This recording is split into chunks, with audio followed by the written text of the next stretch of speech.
Sa video na ito, ituturo ko sa inyo paano magbayad ng Atome card bill using GCash. Let's go! Unang gagawin ay buksan ang Atome app. Sa ibaba, makikita mo ang bills, pindutin mo lang. Dito sa bills, pindutin mo ang card. At sa ibaba ng available spending limit mo, may two types of bill. Billed or unbilled. Billed kapag yung inutang mo sa Atome ay posted na sa bill section. Tanong, kailan ba ang billing sa Atome? Each Atome user have different billing posting date. In my case, every 10th of the month. Meaning, if umutang ako sa Atome ng October 15, yung utang ko will be billed in November 10. Tapos kailangan ko siya bayaran on or before due date, in my case, November 20. Or else, if hindi ko nabayaran in full, magkaka-interest ako plus penalty sa utang ko. Dito naman sa unbilled, if i-click mo ito, pwede ka magbayad ng mas maaga kahit hindi pa billed ang utang mo. Para maiwasan ng interest at penalty, we can pay even though unbilled pa yung ating utang sa Atome by clicking pay early. Then you will be redirected here. To pay Atome using GCash, select QRPH para walang extra processing fee. Once kasi you select pang transfer, may fee na 15 pesos. Once e-wallet naman, merong 1.85% na fee. Meaning, if may total bill ka na 1K, may babayaran ka extra 80.5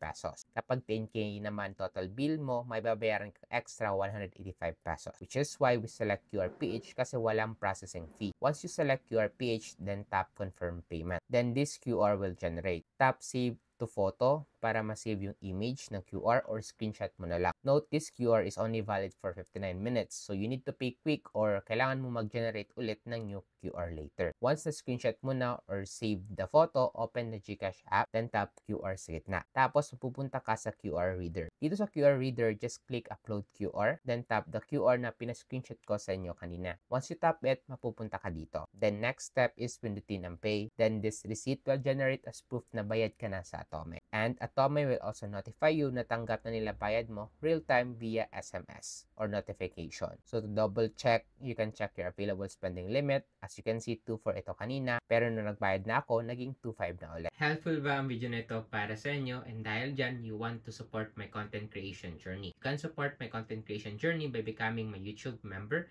by clicking the link in the comment section in order for you to become my YouTube member. Also, most likely sa inyo may Atome credit card na and you want it to be more secure para anti-theft. Kung ganon, you need to buy a CVV sticker para maprotektahan lalo yung Atome credit card ninyo. Wherein if you use my affiliate link sa Shopee, magkakaroon kayo ng discount up to 20 to 25% depende sa amount na na-purchase ninyo. Basta may minimum spend lang ata. Depende sa promo.